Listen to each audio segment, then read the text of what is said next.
आदरणीय दर्शकबिन्दुहरु, यहाँहरुलाई स्वागत छ एग्रो सिभिल टेक ब्लगमा।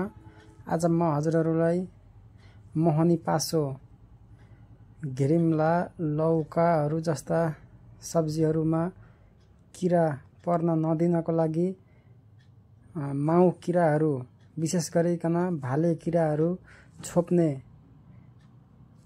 पासोलाई मोहनी पासो भन्ने गरिन्छ। त्यसको लागि यसरी पहेँलो बिर्को भएको डिब्बा लिनुस् र यसरी पुवाल पार्नु होला। दुईतिर आफ्नो चोरुम्ला छिर्ने जस्तो पुवाल बनाउनु भयो भने यसरी दुवैतर्फ बनाउनु होला, राम्रो हुने गर्दछ। यस पुवालबाट किराहरु छिर्ने गर्दछन् र बिर्कोमा देखाइए अनुसारको सानो पुवाल पार्नु होला।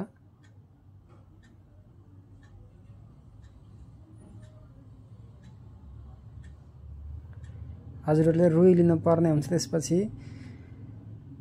रुईमा भाले किराहरुलाई आकर्षक गर्नका लागि एउटा भेटनरी पसलहरुमा तपाईहरुले चाहिँ आकर्षक गर्ने खालको यस्तो औषधि पाउने गर्नुहुन्छ। त्यसको थोरै 2-3 थोपा मात्र चुहाउनु होला।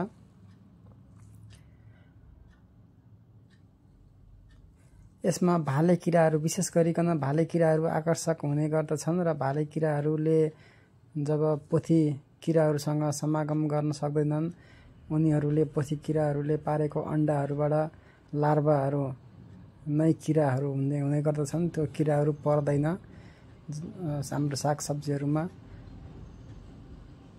यसरी यो चाहिँ किराहरु आकर्षक अघिको औषधि आकर्षक गर्ने थियो भने यो चाहिँ बिख हो।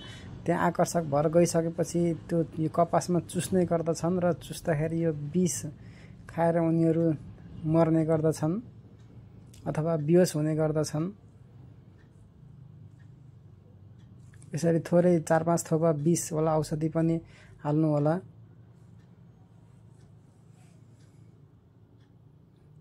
त्यो बिर्कोमा पारेको पुवालबाट यसरी तार अथवा रस्सी, धागो कुनै छिराउनु होला र कपासलाई भिडियोमा देखाए अनुसार हल्का बान्नु होला अथवा अड्काउनु होला।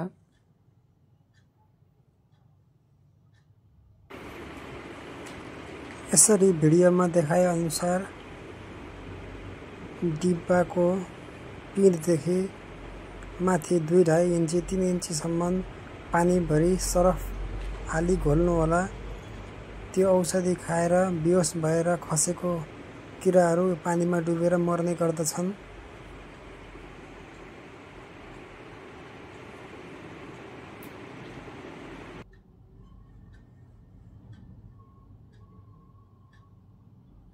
पुवालको बराबरीमा कपास झुलाउनु भयो भने राम्रो हुने गर्दछ। यसरी बनाइसकेको मोहनी पासोलाई हजुरहरुले यसरी सब्जीहरुको बारीमा झुन्डाउनु होला। एउटा मोहनी पासोले लगभग 1 कट्ठा को जमिनको सागसब्जी बारीहरुलाई काम दिने गर्दछ।